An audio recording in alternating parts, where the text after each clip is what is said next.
My friend tried to ruin my career with lies.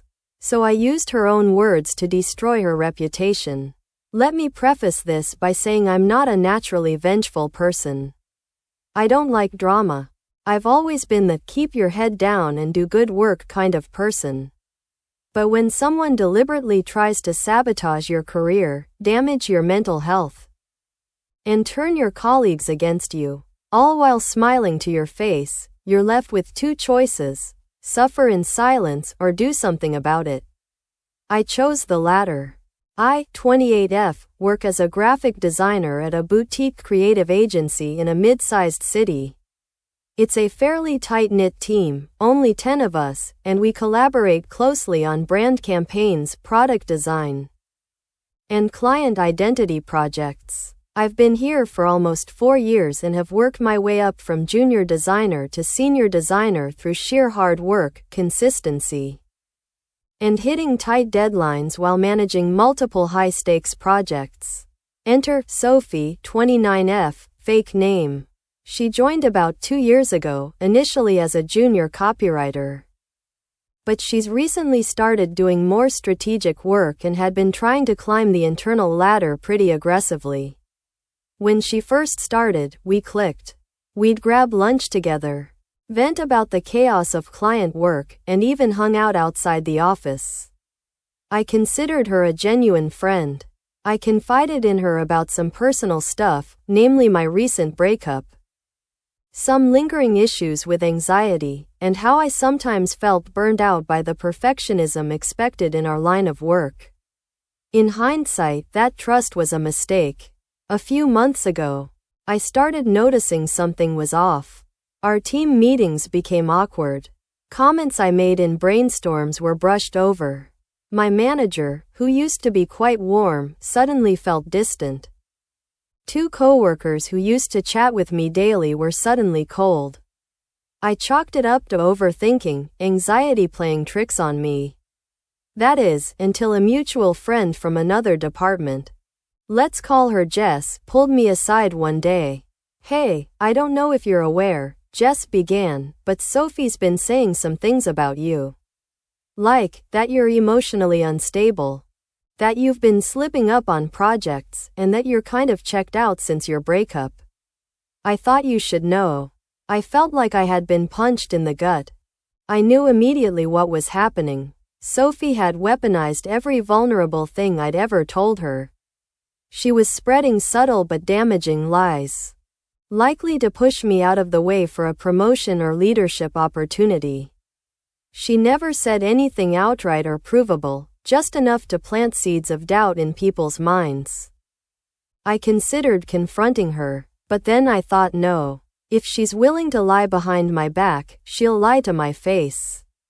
I needed evidence. I decided to set a trap, not out of pettiness, but out of self-defense.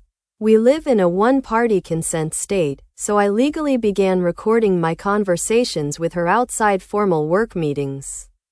I was careful, casual, subtle. I kept things light and friendly, like nothing had changed.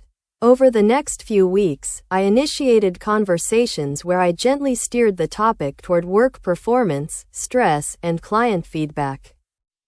Here are just a few golden moments I captured. On the subject of my big logo project: "Sophie, honestly? You carried that whole pitch. If I had to deal with that client, I would have lost my mind." Note, she told others I'd dropped the ball on that same project. On my mental health: "Sophie, you're probably the most resilient person I know. I don't know how you juggle everything so well." Note, she'd been calling me emotionally unstable behind my back. On my reliability: I made up a fake story about hearing from a coworker that I missed a deadline I hadn't. "Sophie, people just love to gossip. You're literally the most on top of it person in this place. Don't listen to them." All of this in her own voice, clear as day. Then, I compiled text messages and conversations where she praised my work, backed up ideas she'd later claimed were problematic, and generally contradicted the image she was painting of me to others. I booked a private meeting with my manager. I calmly laid out everything. The shift in how people were treating me, the rumors I'd been made aware of, and most importantly, the evidence. I played the recordings, showed the texts. Let her hear Sophie in her own words praising my work while spreading the opposite narrative behind my back. Manager was stunned. She literally said, "I'm shocked. I had no idea." She thanked me for bringing it forward and promised to escalate it to our. The next week, HR called me in for a formal meeting. They'd already met with Sophie by then. Apparently. She tried to deny everything until they played the recordings. Then she pivoted, said she was jealous, that she felt overlooked, and that she got carried away.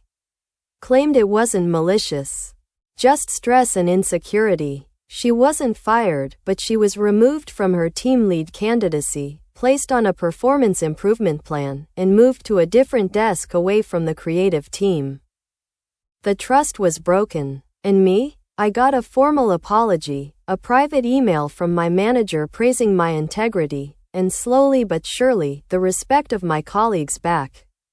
First update. First off, I'm blown away by the response to my story. Thank you all for the kindness, validation, and encouragement. It really meant a lot. So, the story didn't stop there. After Sophie's disciplinary meeting, she returned to work like a ghost. No more loud laughter, no more office gossip, just earbuds in and silent typing. Most people avoided her, and she stopped showing up to after-hours events or lunch outings. But here's the twist. After my case, 2 other coworkers, one in the copy team and another in marketing, approached HR to report similar behavior. Sophie had apparently been undermining them too, suggesting they were too junior to lead projects, claiming their feedback was immature, and even taking credit for one of their campaign ideas in a meeting with higher-ups. HR launched a broader review of her conduct. No more benefit of the doubt. No more plausible deniability. People started connecting the dots. Meanwhile, I was invited to join the planning committee for a new rebranding campaign, the exact project Sophie had been angling for before all this. Petty? Maybe. But oh so satisfying. Final update. Hi, Reddit. Here's a final update and it's a good one. Sophie resigned last week. We all know what that means. HR gave her the option to resign quietly or face formal disciplinary action, including likely termination. She chose the soft exit, packed up her stuff after hours and ghosted everyone. No farewell email, no LinkedIn post, just gone. In a moment of full circle karma, I've now officially been promoted to lead designer on the rebranding campaign. I don't feel guilty, I feel relieved. Not just for myself, but for everyone else she manipulated. I didn't want revenge, I wanted truth. And sometimes the best way to get justice is to let liars tie their own noose with their words. Lesson learned. Protect your boundaries, document everything, and never ignore that sinking gut feeling that something's off. Thanks for supporting me.